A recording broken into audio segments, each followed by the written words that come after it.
জীবন একটাই, জীবন কখনো দুটা পাবো না। সেই জীবন হোক আল্লাহর জন্য, মানবতার কল্যাণের জন্য, প্রিয় দেশের জন্য, প্রিয় জাতির জন্য। এখন আমাদেরকে সিদ্ধান্ত নিয়ে সাহস করে ভরসা করে সেই আল্লাহর দিকেই আগাতে হবে ইনশাআল্লাহ।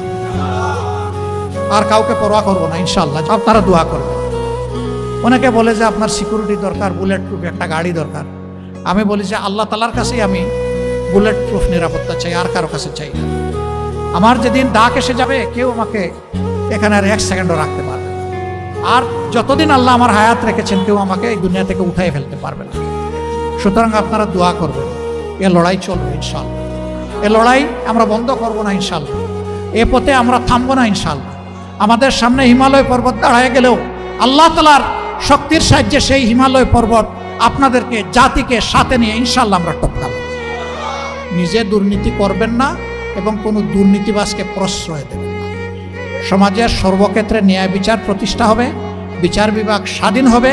কেউ বিচার বিভাগের উপর কোনো রাজনৈতিক হস্তক্ষেপ করতে পারবেন না। অপশাসনের বিরুদ্ধে, দুঃশাসনের বিরুদ্ধে, ফ্যাসিবাদের বিরুদ্ধে আমরা ঐক্যবদ্ধ। আল্লাহ তাআলা আমাদেরকে এই তৌফিক দান করুন।